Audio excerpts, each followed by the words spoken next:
Bonjour. Ma communication dans le cadre de ce beau colloque s'intitule « Partager la partition, la dramaturgie classique au croisement des voix ». De quelle voix s'agit-il? Il s'agit, quand j'arriverai à y accéder, des voix des auteurs, ici le grand Racine, et des comédiens, ici la non moins grande mais peut-être moins connue, Marie Desmarres, dite la Champmeslé, grande tragédienne et actrice fétiche de Racine.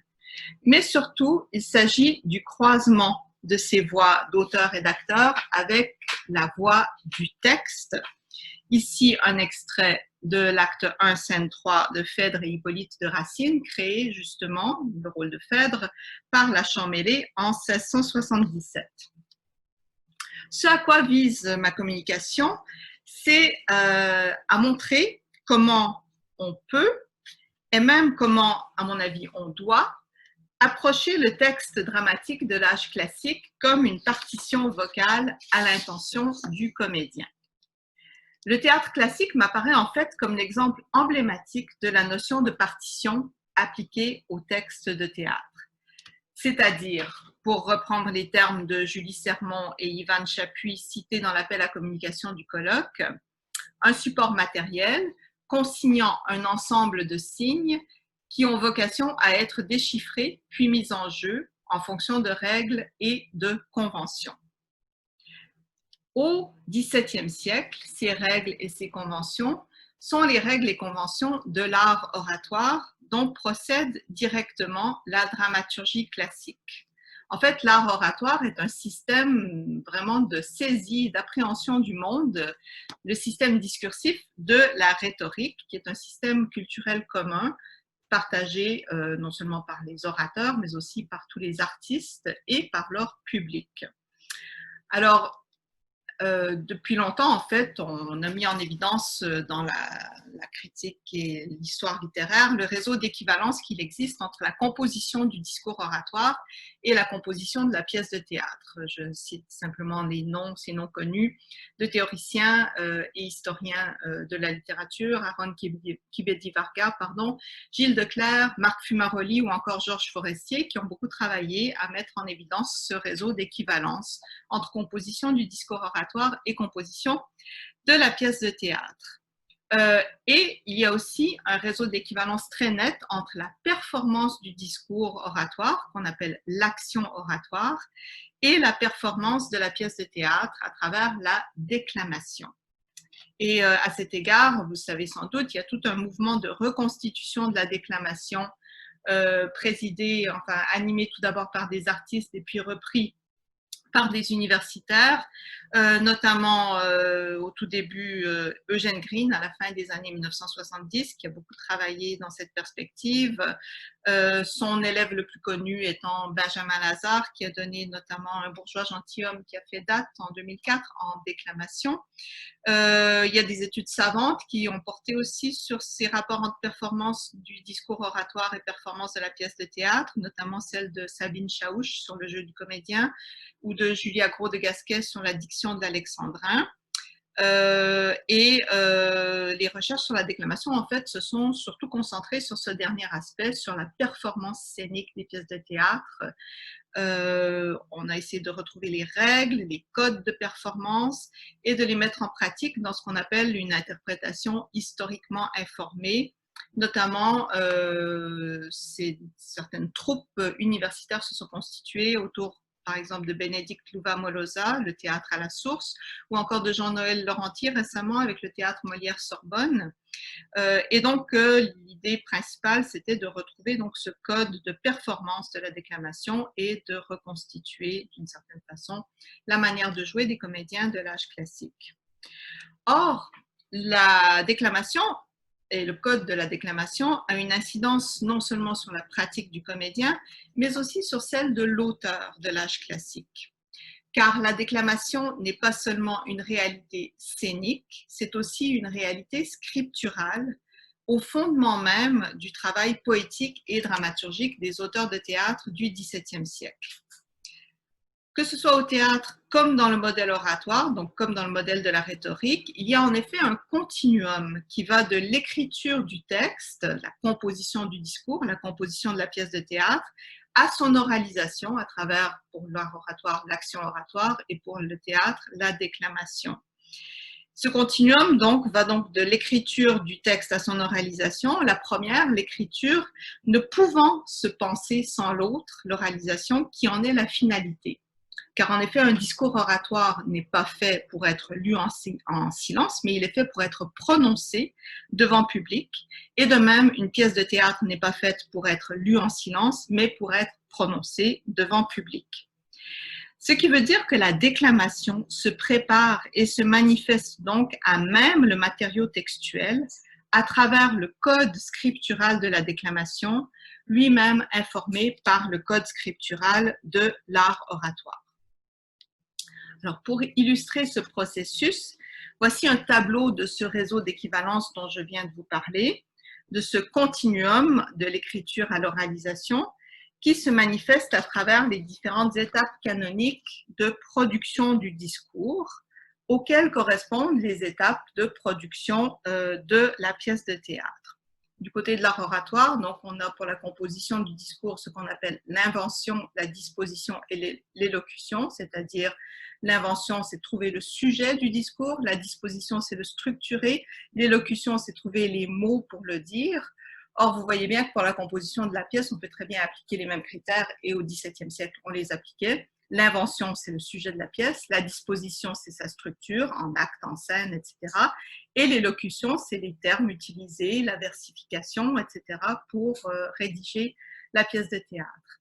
Dans l'art oratoire, après la composition du discours, il faut le mémoriser, c'est l'étape de la mémoire. Et ensuite, il faut le donner en performance. La performance du discours, c'est ce qu'on appelle l'action oratoire, qui implique la voix et le geste de l'orateur.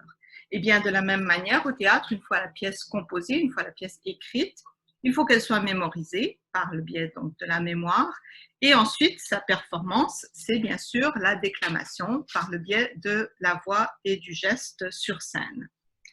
Alors, vous notez bien qu'il y a déjà là, même si les étapes sont similaires, il y a quand même une différence importante sur laquelle je reviendrai à la fin de cette présentation, qui est que dans l'art oratoire, le continuum de l'écriture à l'oralisation est assuré par une seule et même personne, c'est l'orateur qui est à la fois l'auteur de son discours et le performeur de son discours. Alors qu'au théâtre, le processus est bien sûr fractionné, divisé entre deux instances, l'auteur et le comédien. Mais ça n'en demeure pas moins un continuum, car l'auteur inscrit dans son texte tous les signes scripturaux, tous les indices nécessaires au décodage des modalités de déclamation par le comédien. Les choix formels opérés par l'auteur de théâtre sont donc des choix performatifs et non des choix purement stylistiques ou littéraires comme l'analyse de texte a généralement tendance à les considérer. Et à cet égard, il ne faut pas se laisser abuser par l'absence de didascalie dans la dramaturgie classique. L'ajout de didascalie, en fait, n'est pas nécessaire, en tout cas sur le plan vocal, car elles sont inscrites d'emblée dans le code formel de la déclamation qui est encodé par l'auteur dans son texte et qui va être décodé, bien sûr, par le comédien sur les mêmes bases de connaissances qu'il partage. Et donc, mes recherches sur la déclamation, en fait, sur ce que j'ai appelé la poétique de la déclamation, visent à rendre ces didascalies invisibles a priori, à nous les rendre visibles à nous, lecteurs du XXIe siècle, et bien sûr à rendre leurs effets vocaux audibles. Alors c'est ce à quoi je m'attache dans mes recherches sur le XVIIe siècle depuis en fait une vingtaine d'années. Mon premier article sur la question allait déjà dans ce sens, l'art de la déclamation classique, que d'autres appelleraient baroque, mais c'est un autre sujet. Jusqu'en fait au plus récent texte que j'ai publié là-dessus dans un recueil de textes dirigé par Céline Candiard et Julia Gros-de-Gasquet, un très beau livre portant sur les scènes baroques d'aujourd'hui, en passant bien sûr par ma thèse de doctorat consacrée à la poétique de la voix dans le théâtre classique. Et donc c'est un sillon que je n'ai cessé de creuser. parce que c'est en fait là que réside, à mon avis, le plus grand intérêt de la redécouverte des principes de la déclamation, au-delà de l'intérêt que ça peut susciter pour la reconstitution du jeu de l'acteur. Je pense que ça permet de redécouvrir les textes classiques eux-mêmes qui sont conçus et écrits pour cet art de la déclamation. Poursuivons donc avec le code scriptural de la déclamation. Alors tout d'abord, je dois quand même souligner que la déclamation comporte deux aspects, deux volets, deux composantes qui sont la voix et le geste. L'intérêt principal de la poétique de la déclamation, c'est cependant l'inscription textuelle de la voix. D'une part parce que la voix est en fait la principale composante de l'art de la déclamation, et aussi bien sûr parce qu'elle est la plus travaillée par l'écriture dramatique. Cette inscription textuelle de la voix, de son rythme, de ses intonations, se fait à travers ce que j'appelle des indices de déclamation, qui sont autant de didascalies vocales codifiées relevant du code commun de l'action oratoire et de la déclamation théâtrale, et qui se trouvent inscrites par l'auteur à l'intention des comédiens à l'intérieur même du texte des répliques de chaque personnage. Ces indices de déclamation se répartissent en deux grandes catégories que j'ai identifiées comme étant donc la catégorie des indices pathétiques et la deuxième, la catégorie des indices rythmiques. Alors, les indices pathétiques, comme leur nom l'indique, visent à l'expression vocale des passions, ce que de nos jours on appellerait des émotions, mais des émotions très fortes et très axées sur le bouleversement des sens et du corps. Donc les passions, au premier chef évidemment c'est la passion exprimée par le personnage qui devient un indice de déclamation, si le personnage exprime de la crainte, de la joie, de la colère, de la jalousie. Mais aussi parmi les indices pathétiques, on compte les figures, ce qu'on appelle à l'époque les figures donc, de rhétorique, qui sont en fait l'expression verbale de la passion. Quand un être est animé d'une passion, il s'exprime d'une façon qui sort de l'ordinaire à travers justement des figures de rhétorique. C'est ce que veut l'art oratoire. Et puis, il y a aussi parmi les indices pathétiques les parties du discours, c'est-à-dire, selon la tradition oratoire, l'exorde, la narration, la confirmation, la péroraison, qui sont caractérisées par plus ou moins de charges pathétiques selon les cas. Donc ça, c'est pour les indices pathétiques. Et les indices rythmiques, quant à eux, sont aussi au nombre de 3. Enfin, on pourrait les multiplier aussi un peu, mais je m'en tiendrai à ces 3-là. Donc les indices rythmiques, c'est ceux qui renvoient à la prosodie, à l'organisation sonore du matériau linguistique. Au premier chef, les indices qu'on pourrait qualifier de phonétiques, c'est-à-dire en fait la manière, les lettres et les consonnes et les voyelles qui sont inscrites dans le texte même, parce que vous le savez sans doute si vous avez entendu des extraits de textes en déclamation, la déclamation est caractérisée par un code de prononciation qu'on appelle la prononciation soutenue, qui fait entendre de façon maximale l'ensemble des phonèmes. Et donc, d'un point de vue phonétique, la simple inscription de telle ou telle lettre dans un mot, dans le texte de l'auteur, implique une prononciation maximale des phonèmes de ce mot. Donc, je ne m'attarderai pas là-dessus. L'autre point quand même important pour les indices rythmiques, c'est bien sûr la versification, la métrique, et particulièrement celle de l'alexandrin, bien sûr, qui est le vers dominant dans la dramaturgie classique. Et puis, il y a aussi parmi les indices rythmiques, ce sur quoi je vais m'attarder plus particulièrement pour mes exemples, c'est la ponctuation, le travail de la ponctuation. Alors, l'examen de certains de ces indices pourrait nous porter vers une lecture musicale de la partition théâtrale. Par exemple, si on s'intéresse à l'alexandrin, on s'intéresse à sa scansion, on s'intéresse aussi à sa mélodie, son mélisme, mais je n'entrerai pas du tout dans ces considérations musicales-là parce que ce serait s'égarer dans des analogies qui ne sont en fait pas celles du XVIIe siècle. le système de référence au XVIIe siècle, pour le théâtre comme pour la musique, c'est en effet celui de l'art oratoire. C'est l'espèce de système qui chapeaute l'ensemble des arts.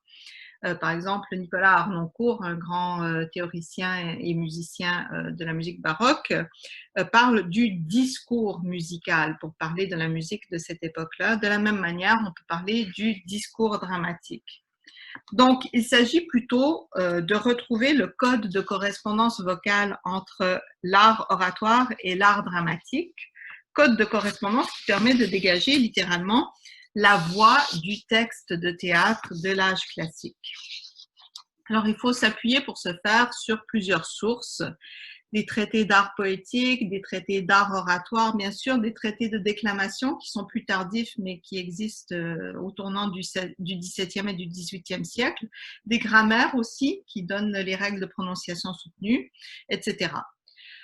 Pour la démonstration actuelle, je vais en fait me référer à deux des principaux traités de l'époque. Le traité de l'action de l'orateur de Michel Le Faucheur, publié en 1657, et quelques 50 ans plus tard, le traité du récitatif de Jean-Léonard Le Gallois de Grimaret, publié en 1707. Alors, il ne faut pas se laisser abuser non plus par le terme de récitatif. C'est un terme en fait qui couvre tous les modes de récit, allant de la lecture à haute voix au chant, avec un chapitre très détaillé sur la déclamation théâtrale, qui est évidemment celui sur lequel je vais principalement me fonder. Donc, ces deux traités vont me servir aujourd'hui. Il y a bien sûr tous les textes dramatiques eux-mêmes, qui sont des sources essentielles, et c'est de ces textes dramatiques que je vais tirer mes exemples. Enfin, pas de tous les textes dramatiques, bien sûr, mais de certains textes choisis. Alors, je vais m'intéresser plus précisément à deux indices. Parmi les indices pathétiques, les figures de rhétorique, et parmi les indices rythmiques, la ponctuation. Des procédés stylistiques qui sont aussi, on le verra, des procédés dramaturgiques, pensés et utilisés dans la perspective de la mise en voix du texte par le comédien. Donc, on va s'intéresser maintenant aux indices de déclamation que sont les figures de rhétorique. J'en ai retenu trois pour les besoins de cette présentation. La première, c'est la figure de répétition. Pour mémoire, en fait, je rappellerai d'abord que d'après Paul Zumthor, grand théoricien de la poésie orale, la répétition est la marque distinctive de l'oralité. Et de fait, la répétition est une figure très courante dans la dramaturgie classique, souvent perçue de manière un peu dépréciative comme une cheville ou une facilité poétique, mais elle peut aussi produire un effet tout à fait signifiant sur le plan dramaturgique. Un effet d'insistance, de mise en relief. Mise en relief, insistance sonore, bien sûr, par le redoublement du même son, et mise en relief sémantique, puisque selon le code de la déclamation, la répétition s'accompagne d'un appui vocal sur le terme répété, ce qui lui donne d'emblée un poids plus significatif dans l'ensemble de la masse sonore du texte. Alors, la répétition peut se présenter sous plusieurs formes, des formes dont les noms sont très savants et très compliqués, l'épizeuque, l'anadiplose, l'anaphore, etc. En fait, pour la déclamation, on peut en retenir deux grandes catégories, deux cas de figure de répétition. La première, c'est quand on se trouve face à une répétition consécutive d'un mot ou d'un syntagme. Et donc, dans le traité de l'action de l'orateur, le Faucheur donne pour règle qu'en la répétition immédiate d'un même mot, il faut prononcer le mot la seconde fois plus haut et plus ferme que la première. Donc, voilà pour la répétition consécutive, prononcer le mot la seconde fois plus haut et plus ferme que la première. Donc, on les distingue l'une de l'autre, les deux occurrences. Et puis, dans le cas d'une répétition non consécutive, qui se trouve en fait souvent au début de chaque vers ou de chaque hémistiche, cette fois c'est Grimaret qui en donne une règle relativement claire. Il dit quand on répète un même terme au commencement ou à la fin de plusieurs phrases dépendantes du même sentiment, ce mot doit être prononcé plus fortement que les autres. Donc, il doit être mis en relief par rapport aux autres mots. Toujours de la même manière, toujours de la même manière à chaque occurrence. Euh, alors, c'est des exemples qui, évidemment, vont nous permettre de mieux comprendre comment ça fonctionne. En voici deux. Un premier exemple de répétition consécutive du mot, tiré du lamento de Chimène dans le Cid, à l'acte 3, scène 3, quand elle se retrouve enfin seule avec sa confidente Elvire et qu'elle peut laisser libre cours à son chagrin. Ce sont des vers célèbres. Pleurez, pleurez mes yeux et fondez-vous en eau. La moitié de ma vie a mis l'autre au tombeau. Répétition consécutive donc de l'impératif pleurer. Alors, moi, je viens de la lire de façon un peu banale. Si on y va avec la déclamation, en roulant les R comme il se doit, ça donnera « Pleurez, pleurez mes yeux et fondez-vous en eau ». Donc, accentuation supplémentaire sur la deuxième occurrence pour mettre en relief donc la répétition consécutive. Le deuxième exemple, c'est l'exemple donné par Grimaret pour illustrer la répétition non consécutive. Il est tiré de l'Iphigénie de Racine à l'acte 4, scène 6. C'est une réplique d'Achille face à Agamemnon qui donc est en train de parler de l'expédition vers Troie à Agamemnon et de lui dire clairement que voilà, que Achille il va pour Agamemnon, il n'y va pour aucune autre raison, et il est évidemment en colère contre Agamemnon parce qu'il vient d'apprendre que Agamemnon a pris la décision de sacrifier Iphigénie, qui est évidemment la fiancée d'Achille. Alors Achille est en colère, et donc il y a dans ce segment de sa réplique une répétition non consécutive que vous allez identifier très facilement. Je n'y vais que pour vous, barbares que vous êtes, pour vous, à qui des Grecs, moi seul, je ne dois rien, vous que j'ai fait nommer et leur chef est le mien, vous que mon bras vengeait dans Lesbos enflammé avant que vous eussiez assemblé votre armée. Donc, le terme « vous » est mis nécessairement en relief, selon la règle de la déclamation, le terme réapparaît de façon non consécutive, mais dans chaque vers, et doit être mis en relief de telle manière à mettre l'accent, bien sûr, sur la culpabilité et la responsabilité d'Agamemnon, le « vous » auquel fait référence Achille. Un autre exemple célèbre, bien sûr, c'est la fameuse imprécation de Camille dans Horace de Corneille à l'acte 4, scène 5. Rome, l'unique objet de mon ressentiment. Rome, à qui vient ton bras d'immoler mon amant, etc., etc. Donc la mise en relief de Rome par la voix. Et évidemment, on identifie la répétition au sein du texte et on sait comment il faut la prononcer. Donc voilà pour la figure de répétition. Deuxième figure qui est intéressante du point de vue vocal en termes d'indice de déclamation, c'est la figure d'opposition. Alors, opposition, c'est un terme assez général. Opposition, donc, de termes ou de propositions pour créer un effet de contraste sémantique et sonore. Alors là encore, la figure d'opposition peut se présenter sous plusieurs formes. La plus courante, c'est l'antithèse, mais on a aussi bien sûr l'oxymore, le chiasme ou la stichométie, cet échange de répliques vers à vers sous forme d'opposition agonistique.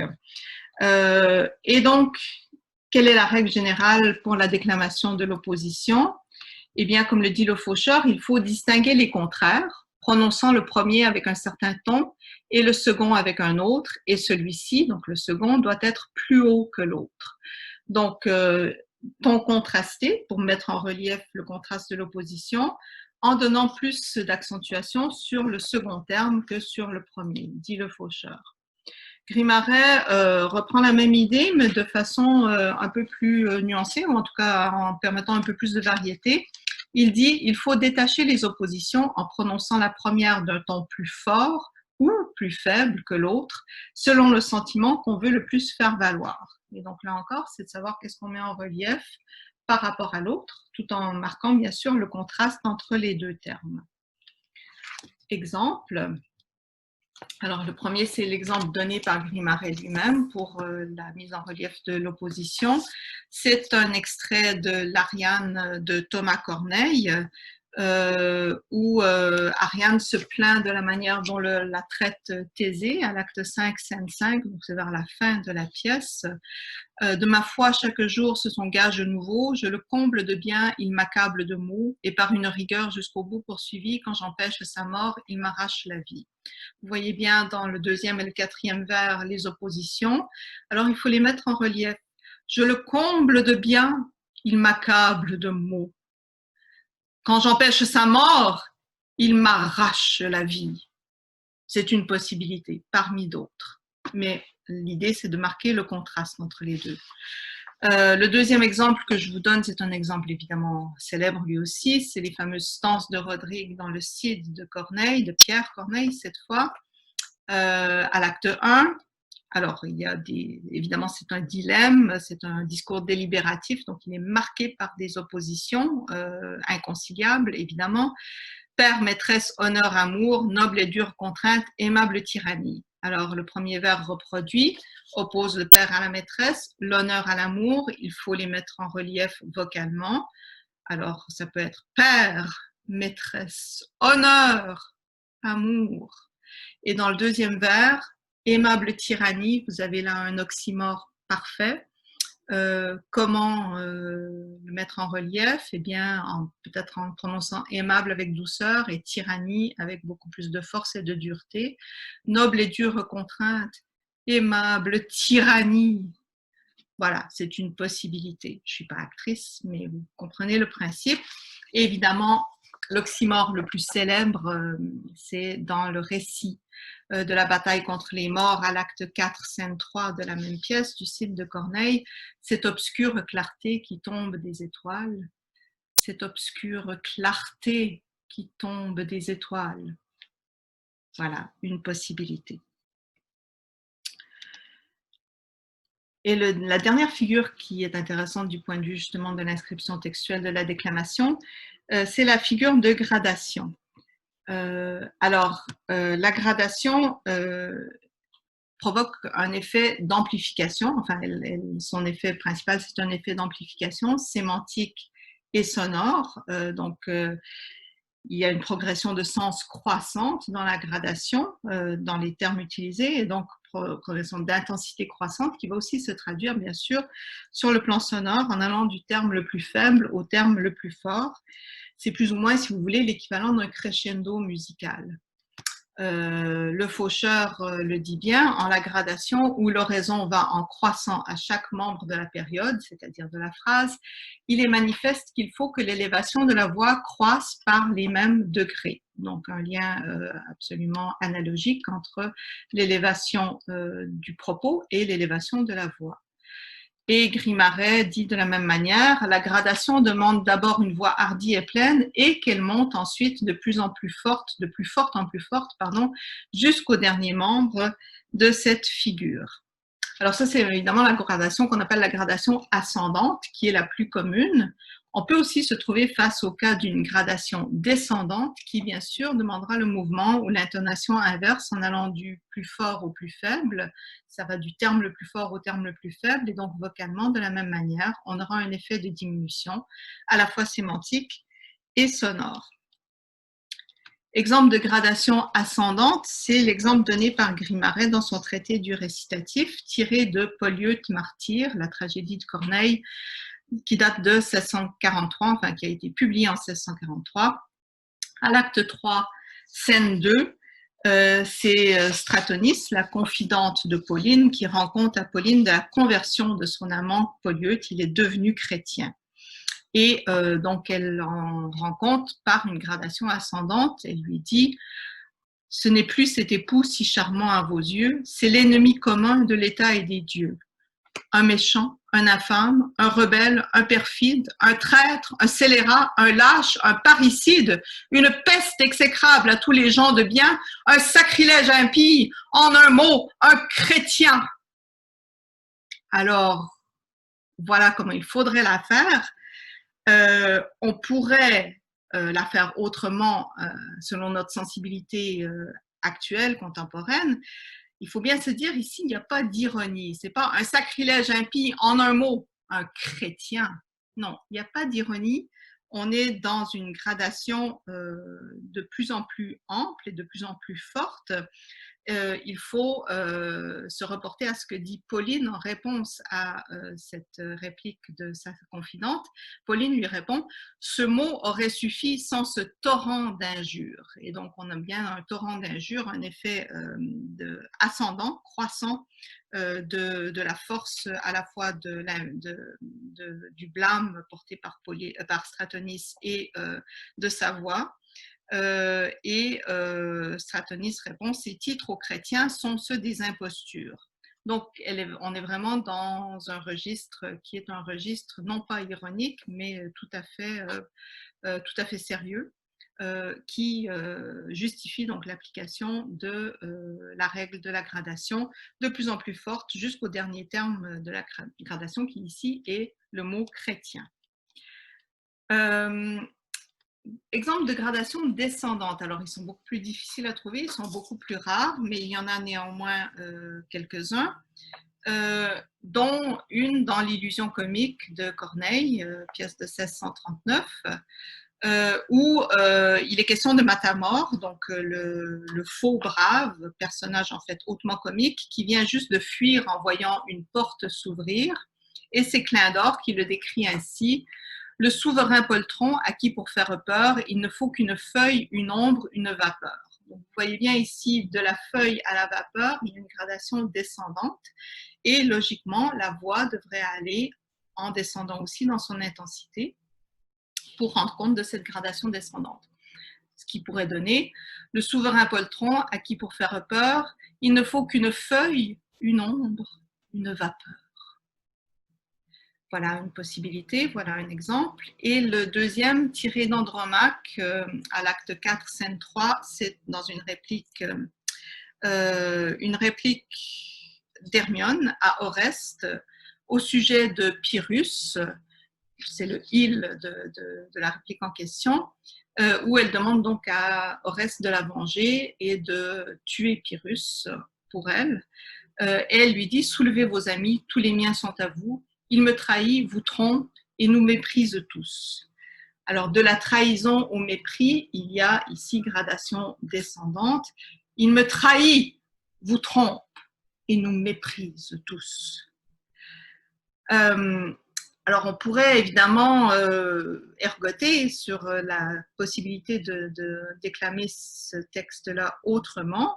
C'est toute la question de l'intention du personnage et de la mise en contexte absolument nécessaire. Il faut comprendre les enjeux de la fable pour comprendre comment dire la gradation. Dans cet exemple-ci, il me paraît clair que le point le plus fort de la gradation descendante, c'est bien sûr le premier, c'est « il me trahit ». Hermione accorde beaucoup plus d'importance à la trahison qu'au mépris et à elle, à son rapport avec Pyrrhus, qu'au rapport de Pyrrhus avec l'ensemble des offensés. Et donc, il y a une logique descendante ici, autant dans les verbes que dans les pronoms. Donc, ce n'est pas juste une figure poétique qu'on voit appliquée ici par Racine, il y a une logique dramaturgique, la gradation descendante dit en fait beaucoup de choses et c'est le ton de la voix qui permet donc de le faire dire. Le deuxième type d'indice de déclamation qui va nous intéresser pour cette présentation, c'est la ponctuation.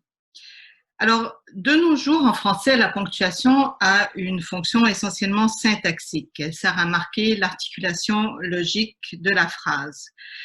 Au XVIIe siècle, elle a encore une valeur fortement orale et elle sert notamment à marquer les pauses dans le discours. Donc, elle sert à gérer les pauses que doit faire l'orateur et au théâtre, bien sûr, que doit faire l'acteur dans son discours. À ce sujet, on respecte en fait une hiérarchie héritée de l'art oratoire, donc qui se transfère aussi au théâtre, hiérarchie allant de la pause la plus brève à la plus longue, la plus brève pause étant marquée par la virgule et la plus longue étant bien sûr marquée par le point final et ses différentes variantes. Alors, chez Grimaret, donc, on trouve cette hiérarchie des pauses bien décrite en établissant pour principe, dit Grimaret, que le point marque la plus longue pause, que les deux points demandent un moindre repos, que le point avec la virgule veut plus de silence que la virgule, dont la pause est presque imperceptible.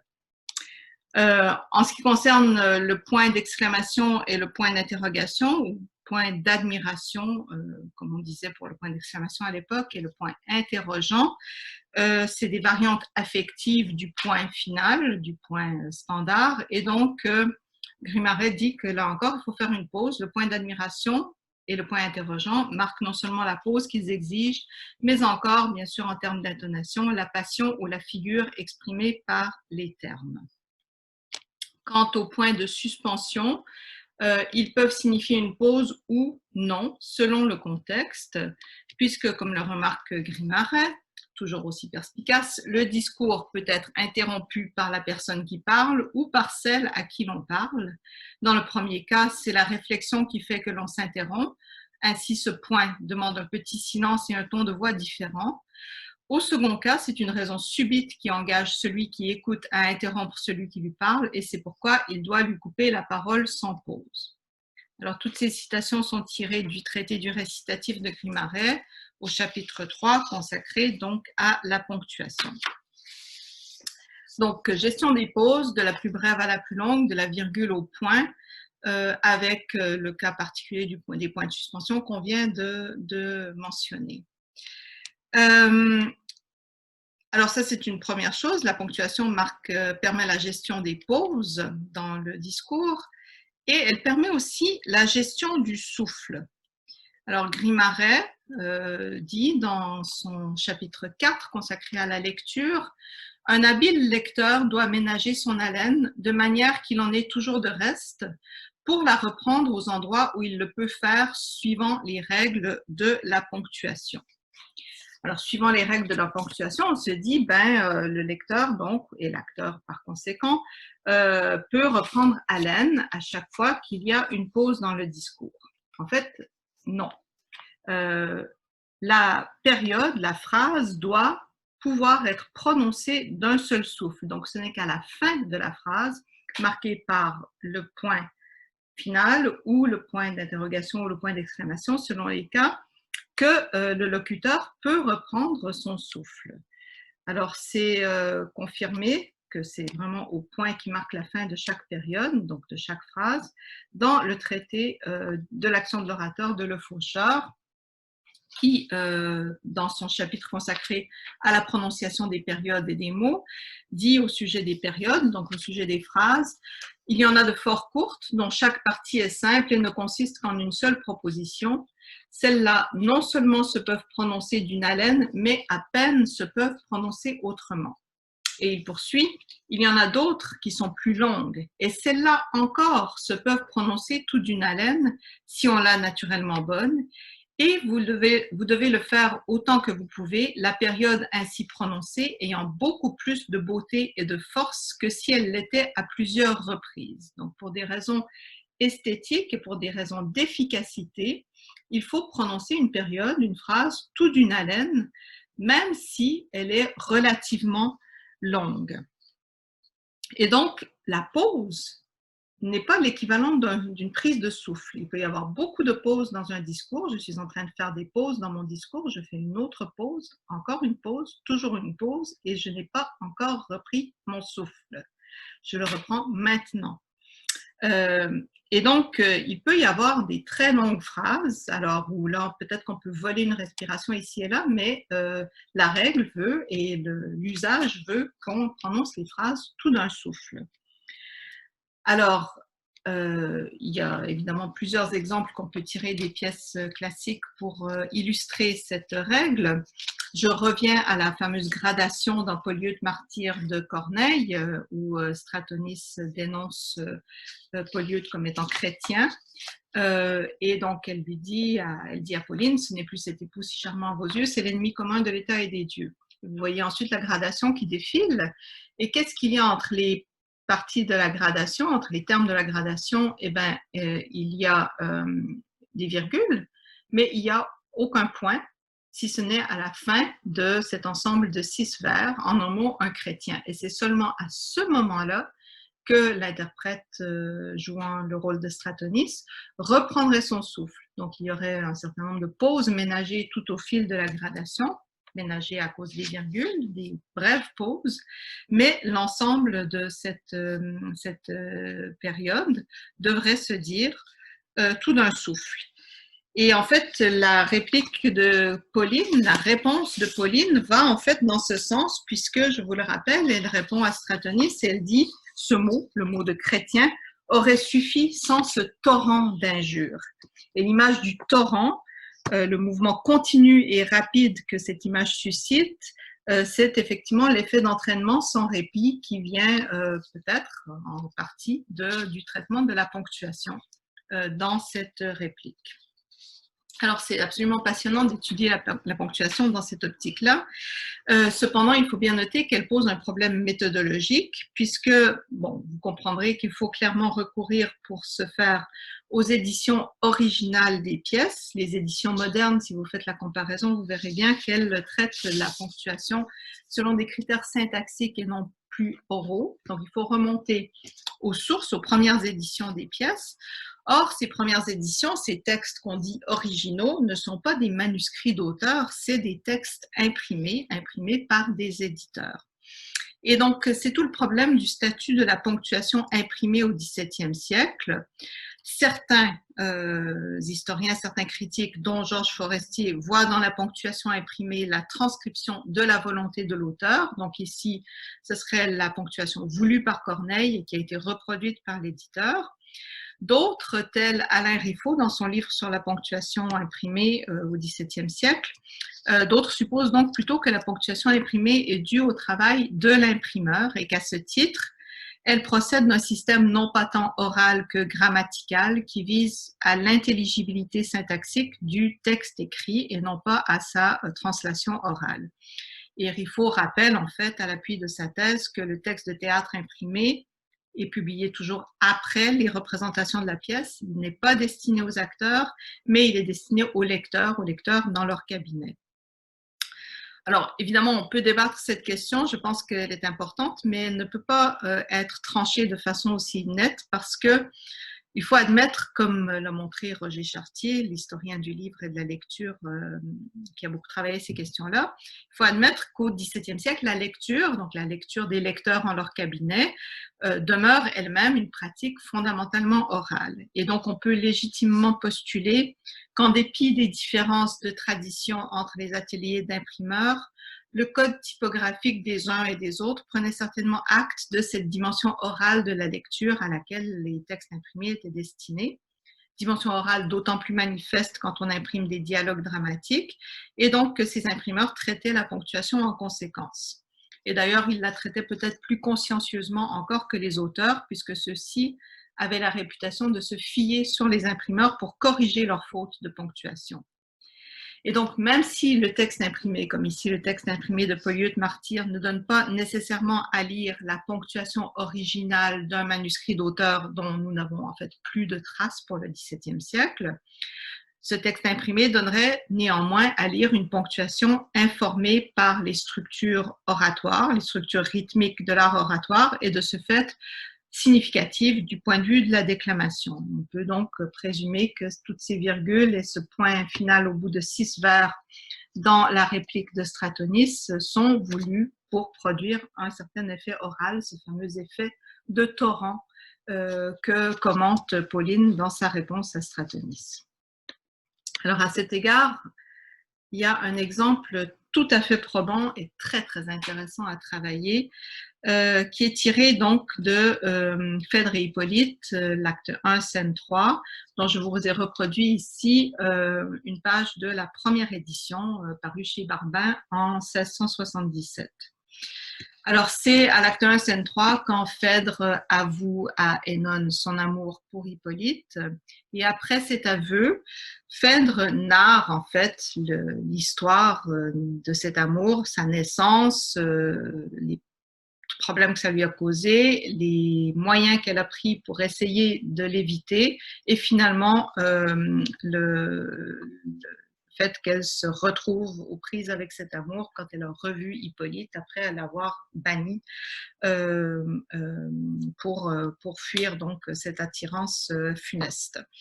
Et donc ici on a un travail de la ponctuation extrêmement intéressant. Pour mieux le comprendre, il faut remonter un petit peu plus haut dans le texte. Donc, où Phèdre explique à Hénone comment elle a fait pour bannir Hippolyte. Et je vous lis le texte, ça n'apparaît pas ici sur la diapositive. Elle lui dit « Pour bannir l'ennemi dont j'étais idolâtre, donc pour bannir Hippolyte, j'affectais les chagrins d'une injuste marâtre, je pressais son exil et mes cris éternels l'arrachèrent du sein et des bras paternels. Je respirais, Hénone, et depuis son absence, mes jours moins agités coulaient dans l'innocence. » Et ensuite, ça poursuit avec ce qu'on vous voyez ici, soumise à mon époux et cachant mes ennuis, de son fatal hymen, je cultivais les fruits. Alors, ce qui m'intéresse dans ce qui précède, que je viens de vous lire, c'est l'hémistiche « je respirais, Hénone ».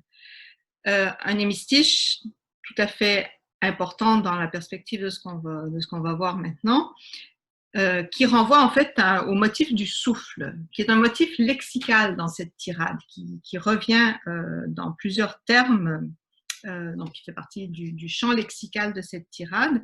Et en fait, c'est un motif central, non seulement par le champ lexical qui est convoqué, mais aussi parce que ça va demander à l'interprète au point de vue du souffle.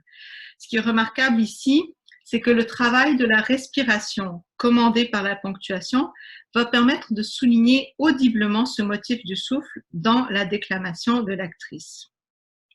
Puisque, après avoir dit qu'elle respirait en l'absence d'Hippolyte, Phèdre va en effet évoquer l'instant fatal où elle a revu Hippolyte à Trézène. Et c'est l'extrait affiché ici à l'écran. « Vaine précaution, cruelle destinée, par mon époux lui-même à Trézène amené, j'ai revu l'ennemi que j'avais éloigné. » Vous constaterez qu'après cette phrase que je viens de lire, enfin ces vers que je viens de lire, il y a une succession de 5 vers, une série de 5 vers qui se terminent chacun par un point. Donc, la narration va se fractionner, va se raccourcir, c'est le fameux style coupé de Racine, en une série de 5 vers, donc terminés chacun par un point. Qu'est-ce que ça veut dire? Ça veut dire que ça oblige la comédienne à faire une longue pause, puisque le point commande la pause la plus longue, et à reprendre son souffle après chacun de ces vers, alors que physiologiquement, elle n'en a aucun besoin.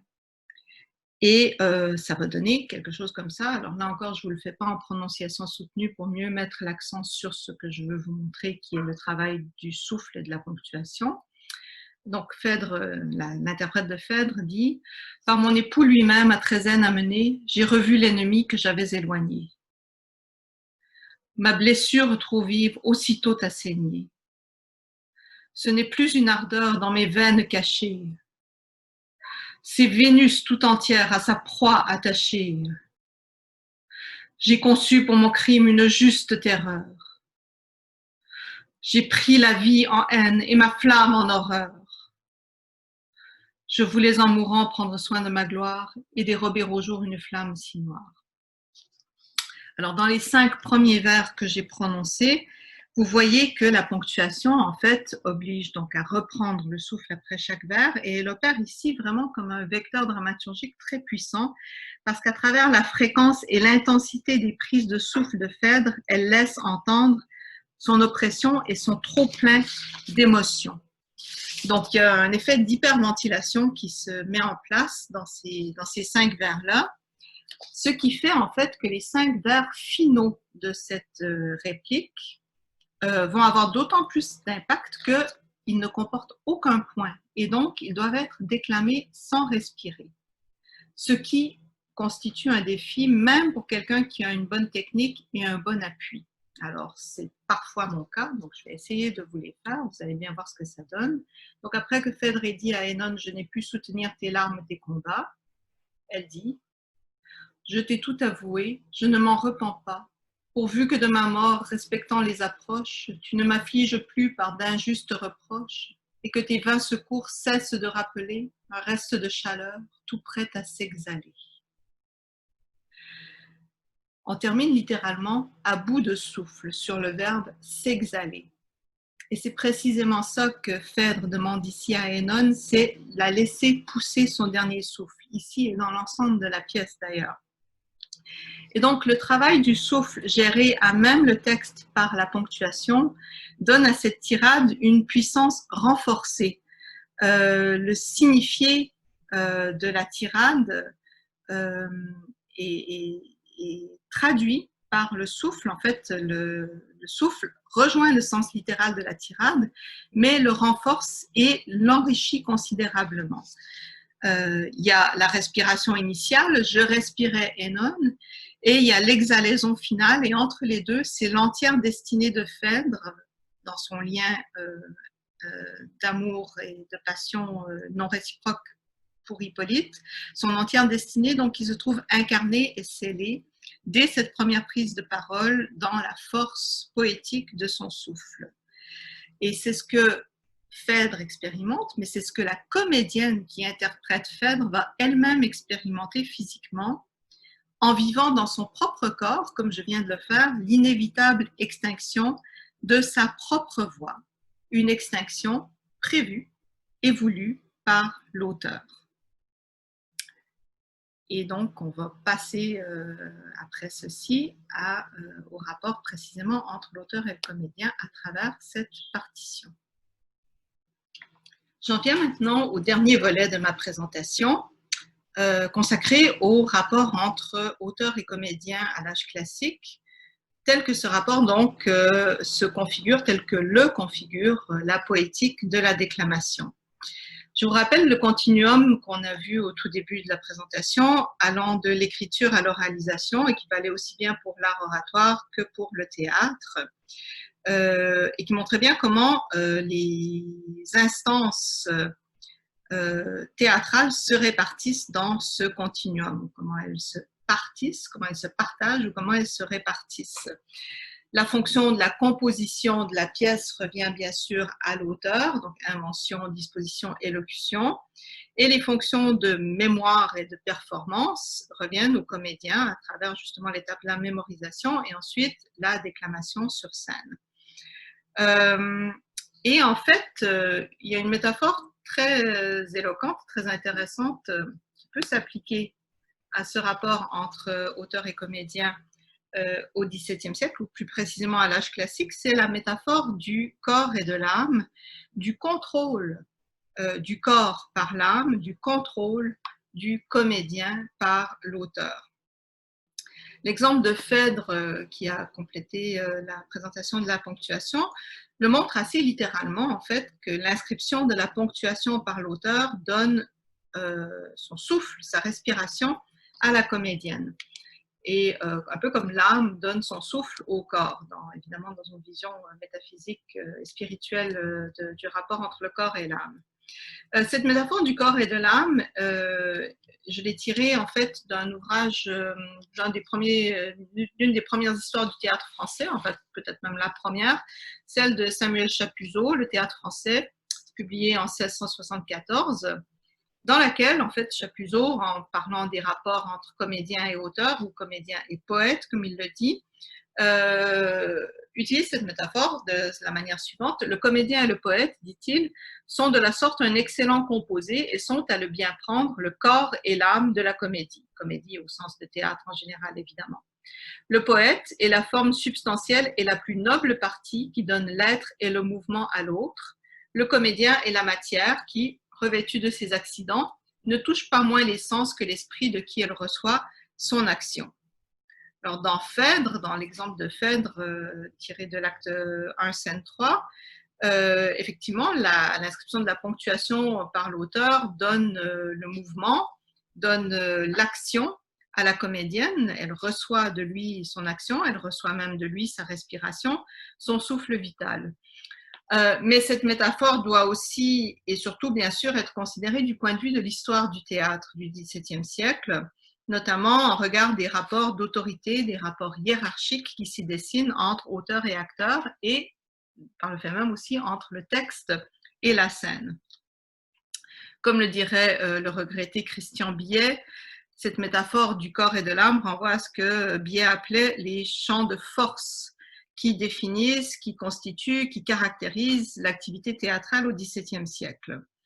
Alors, ce rapport hiérarchique entre auteur et comédien se situe donc dans un contexte particulier qui est celui de l'institutionnalisation de la littérature et d'affirmation progressive de la figure de l'auteur, et place donc nécessairement à cet égard la figure de l'auteur au-dessus de celle du comédien.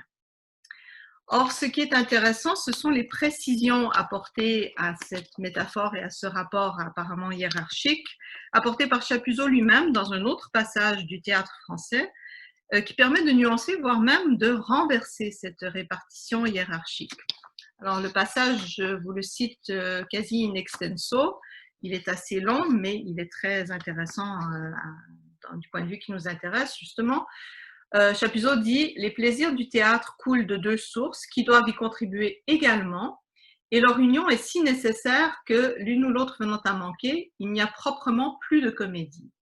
Peu de gens sont capables de bien goûter un poème dramatique dans le cabinet, et le poète en a peu de gloire si le comédien ne le récite en public. Les auteurs sont les dieux tutélaires du théâtre, et les acteurs sont les interprètes de leur volonté qui n'ont guère de force que dans leur bouche. Pour dire les choses plus clairement, une pièce, quelque excellente qu'elle puisse être, n'ayant pas été représentée, ne trouvera point de libraire qui se veuille charger de l'impression. Et la moindre bagatelle qui sera fade sur le papier et que l'action aura fait goûter sur le théâtre, trouve d'abord marchand dans la salle du palais, c'est-à-dire trouve à être édité. Ce sont là, dit Chapuzot, des preuves bien certaines de la nécessité absolue du comédien pour les plaisirs du spectacle, puisque l'ouvrage du poète serait enterré ou renfermé du moins dans les tristes bornes d'un manuscrit qui ne peut guère passer que dans 2 ou 3 ruelles, c'est-à-dire donc l'espace privé des lecteurs.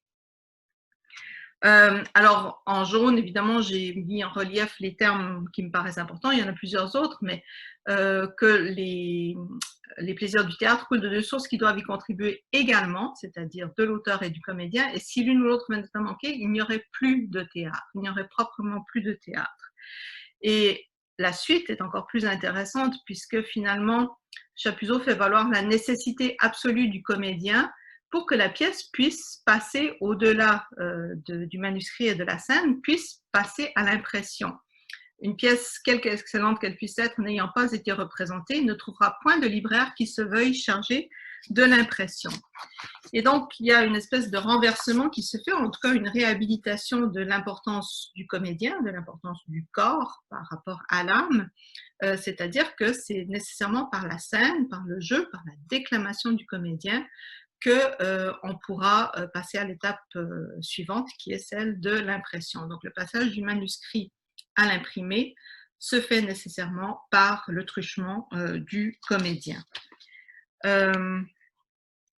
Et en fait, donc ce rapport entre auteur et comédien pose la problématique, enfin cette problématique du rapport entre comédien et auteur et à l'âge classique, pose, ou en tout cas s'inscrit complètement dans une problématique plus large, qui est celle du rapport entre oral et écrit, entre voix et texte. Au XVIIe siècle, et encore dans la seconde moitié du XVIIe siècle, on se trouve dans ce que Paul Zumthor, dans son introduction à la poésie orale, appelle une culture d'oralité mixte. Une culture oralité mixte, donc où il y a l'oralité et l'écriture qui coexistent, mais où l'influence de l'écrit est retardée et seconde par rapport à celle de l'oral, et a fortiori bien sûr au théâtre, où l'oral, comme on vient de le voir depuis le début de ma présentation, est inscrit dans l'écrit. Alors, c'est ce rapport entre oral et écrit, entre voix et texte, qui est franchement au cœur du rapport, de la problématique du rapport entre comédien et auteur. Et pour reprendre le texte de Chapuzot, pour essayer de le comprendre un peu mieux, les auteurs, dit Chapuzot, sont les dieux tutélaires du théâtre et les acteurs sont les interprètes de leur volonté qui n'ont guère de force que dans leur bouche. Alors, l'idée, c'est ici que cette voix qui est inscrite par l'auteur dans le texte, qui est encodée selon ses volontés, les volontés de l'auteur, va être décodée par qui? Par le comédien, avec sa bouche, c'est-à-dire avec sa voix. Il faut en préciser en plus que le terme d'interprète ici ne doit pas être entendu au sens où on l'entend de nos jours, c'est-à-dire l'interprétation d'un rôle, l'interprétation d'une œuvre, mais bien plutôt au sens de truchement, d'intermédiaire, comme dans le processus de traduction orale qu'on appelle l'interprétariat. Une personne donc, qui donne oralement l'équivalent de ce qui a été dit dans une autre langue, donc qui traduit oralement ce qui a été dit dans une autre langue, qui traduit oralement ici ce qui a été écrit. On peut même entendre interprète au sens herméneutique du latin interpres, la personne qui explique, qui éclaircit le sens d'un texte. Et donc, étudier l'inscription textuelle de la déclamation, c'est non seulement une manière nouvelle et nécessaire de revisiter le texte de théâtre classique, mais c'est aussi une manière d'en faire entendre et comprendre la voix. Donc, à travers la bouche, faire comprendre la voix qui se trouve inscrite à même le texte par la volonté de l'auteur. En fait, cette voix qu'on fait entendre, ce n'est pas celle de l'acteur ou de l'actrice, ce n'est pas non plus celle de l'auteur, c'est celle donc de ce que Chapuzot appelle la volonté de l'auteur et qu'on pourrait appeler, de notre point de vue, plus objectivement, la voix du texte. Et la voix du texte, donc, ce n'est pas celle de Racine, ce n'est pas celle de la Champmeslé, ce n'est pas même celle du personnage de Phèdre, mais c'est celle de la tirade de Phèdre à la fin de la scène 3 de l'acte 1. C'est la voix de la partition qu'ils ont partagée et que nous pouvons partager encore, comme nous venons de le faire ensemble.